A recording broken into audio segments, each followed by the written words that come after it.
160 candidates हैं जिनके 90 plus marks आ रहे हैं।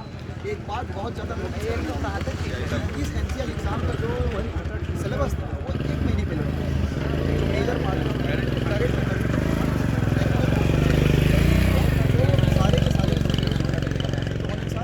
बहुत ज़्यादा टफ।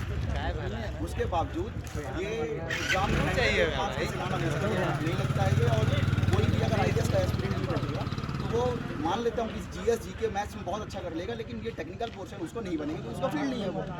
दूसरी बात, ITBP का पेपर 19 जनवरी को हुआ है। ITBP के पेपर का 70% जो क्वेश्चंस आए थे हूबहू इस क्वेश्चन पेपर में आ गए। तो एक बहुत बड़ा सवाल इस एनसीएल के रिक्रूटमेंट डिपार्टमेंट के ऊपर, ऐसा एग्जामिनेशन पेपर आप क्यों सेट कर रहे हो जो ऑलरेडी रिपीटेड है। इतने बड़े एग्जाम पे जनवरी में उसका एग्जाम हुआ, आप उसको रिपीट करके दे दिए। हूबहू ना ऑप्शन चेंज कर रहे हैं, मैथ्स के क्वेश्चन में नाम तक नहीं चेंज कर रहे हैं। आप नंबर तो छोड़िए, नाम भी नहीं चेंज कर रहे हैं वो, कि नाम चेंज करके हम वही क्वेश्चन रिपीट कर देते हैं। हूबहू जीके के क्वेश्चन, हूबहू करेंट के क्वेश्चन। मतलब ये रिक्रूटमेंट डिपार्टमेंट के ऊपर इतना, अगर ईजी पेपर बना रहे हो, अगर 98 जा रहा है तो ईजी पेपर क्यों बना रहे हो। अगर वो सबके 100 आ जाते हैं तो आप किसको छांटते हो। 98 में तो आप छांट लोगे, 100 में किसको छांटते। सब अगर ऐसे ही कर लेते तो भर्ती वाला सर साफ में दिख रहा है 160 लोगों के नंबर 98 मतलब 90 प्लस लाना, 98 डालना, 97, 96, 94, 93, मतलब सर अनएक्सपेक्टेड तरीका 164 लोग हैं। 164 लोग। और इतना लेवल जा रहा है जनरल का कट ऑफ आते आते 71।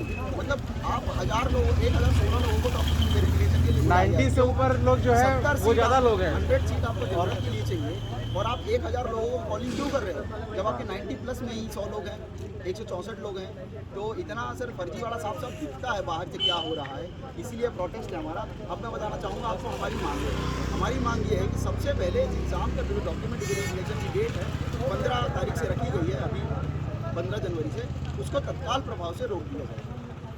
तत्पश्चात उसके जो 90 प्लस वाले हैं उनके ऊपर एक जांच कमेटी बैठे कि वो इस लायक हैं कि नहीं है, क्योंकि इंटरव्यू तो इसमें है नहीं।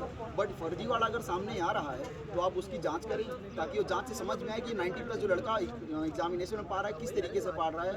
जो भी उसका तरीका है मैं ये बता नहीं सकता, जैसे जहाँ तक दिख रहा है ये फर्जी वाला है। तो इस बात की तत्काल प्रभाव से जांच हो, एग्ज़ाम को रोक कर, डॉक्यूमेंट वेरिफिकेशन रोक कर एग्ज़ाम रिकंडक्ट कराया जाए ताकि जितने भी अभ्यर्थी, एक साल से बताइए फरवरी से ये एग्ज़ाम आ रहा है, फरवरी से नोटिफिकेशन आया, लड़के लॉकडाउन के कारण एग्ज़ाम दे नहीं पाए, एग्ज़ाम डेट आगे बढ़ा दी गई। हम कितना पढ़ रहे हैं सर, दिन रात पढ़ रहे हैं और केवल इसलिए ताकि हम ये 98 वालों का सिलेक्शन हो जाए। तब वो ओपन करा दीजिए ना, आप ऑप्शन करवा दीजिए सीट्स का, कि आओ जाओ ऑप्शन हो रहा है 10 लाख 20 लाख जिसको जो देना है वो आप करवा लो। लेकिन सर ये कोई तरीका नहीं होता है कि एग्ज़ाम इस तरीके से कंडक्ट हो कि जो पढ़ने वाले विद्यार्थी हैं उनका कुछ ना हो और पैसा देकर लोग भर्ती हो जाएं। चलो पैसा भी नहीं दिया, लेकिन फर्जी वाला पेपर लीक हुआ है। एनसीएल इतना मान ले कि एग्ज़ाम जो है वो ट्रांसपेरेंसी से नहीं हुआ है, उसका जो रिजल्ट आया, रिकॉर्डिंग्स फैल रही हैं। खैर उन रिकॉर्डिंग्स का कोई आगे चलकर मान्यता हो नहीं हो, लेकिन एक नॉर्मल तरीके जो रिकॉर्डिंग आती है दिखाई देती है, सुनाई देती है, हाँ ये फर्जी वाला कर रहा है, लड़के एक्सेप्ट कर रहे हैं, मैं कर रहा हूँ। एक लड़का जिसके थर्ड मेरिट में रैंक है, उसके 97 मार्क्स हैं रिजल्ट में। जो रिजल्ट हम लोग हमारा आया है, जो हाँ वो एनसीएल ने जारी किया है, हमने उसको सर्च किया कि इस लड़के का roll number, date of birth डाल के हमने सर्च किया, उसके 97 मार्क्स हैं, लेकिन मेरिट लिस्ट में उनके 98 मार्क्स हैं। मतलब ये किस तरीके के मतलब। और एक लड़के का जब मार्क्स आया था तो 45 मार्क्स थे और जब रिजल्ट आया तो 81 मार्क्स हो गए, जिनके 87 मार्क्स थे। बाद में जब एनसीएल ने आंसर शीट निकाली तो 72 हो गया उसका। मतलब अब वो लड़का क्या करे, RTI लगाए कि मेरी OMR शीट निकालो, उसकी OMR शीट से बदली जा सकती है। ऐसा कुछ भी किया जा सकता है जिससे उस लड़के को ना मिले भर्ती जो 72 ला रहा है, जो 66 ला रहा है।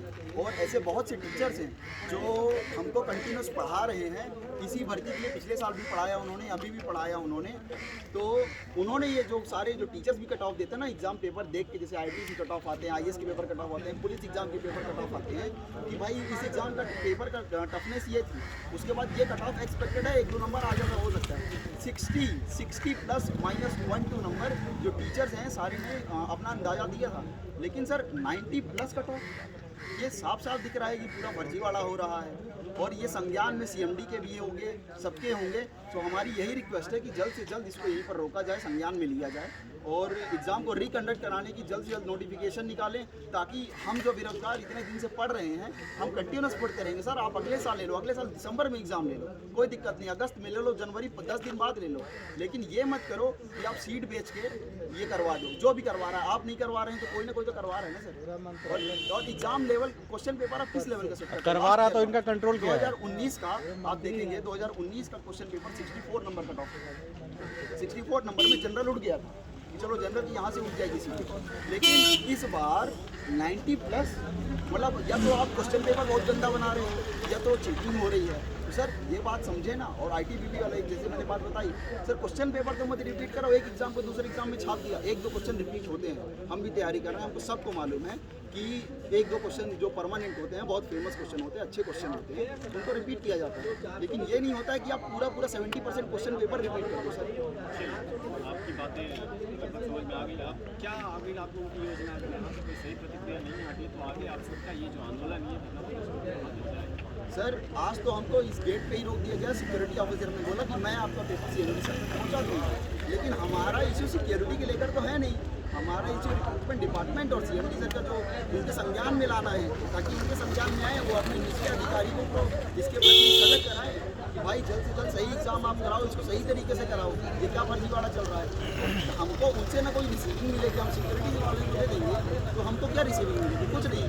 अब ये बोलते हैं कि अगर आप अंदर हम आपको जाने नहीं देंगे, आप जबरदस्ती करोगे तो आपको जेल में डाल देंगे। सर हम अभ्यर्थी हैं, हम भी जानते हैं सरकारी नौकरी में हमारा कुछ नहीं होगा अगर हम कुछ गलत करेंगे। गलत करने के उद्देश्य से तो हम आए नहीं हैं, हम एक प्रोटेस्ट कर रहे हैं, उद्देश्य से आए हैं, शांतिपूर्वक करने इस तरीके से आए हैं और संज्ञान में लाने आए हैं, कुछ ऐसा लड़ाई दंगल तो करने आए नहीं हैं। तो हमको जो मतलब रिस्पॉन्सिबल ऑफिसर है उनके सामने लाया जाए और उनके सामने हमारे जो ग्रीवेंसेस हैं वो हम पेश करें, तब जाकर उनको ये मालूम चलेगा हाँ ऐसा हुआ। अभी तो उनके हिसाब से कुछ मालूम ही नहीं है, उन्होंने 90 प्लस का कट ऑफ निकाल दिया है, उनको तो कुछ नहीं मालूम है। इसलिए उनके संज्ञान में आए, वो जल्दी से करें। और अगर ऐसा नहीं होता है तो हमारा ये प्रोटेस्ट सर जारी रहेगा, हमको रोज़ यही करना है, क्योंकि हम या तो घर में पढ़ रहे हैं, 2 घंटे हम यहीं दे देंगे, क्योंकि हम जो पढ़े हैं उसका भी तो कुछ वैल्यू है, तो उसकी कोई वैल्यू नहीं है। बहुत बहुत धन्यवाद। तो यहाँ पर कई ऐसे युवा हैं जो कि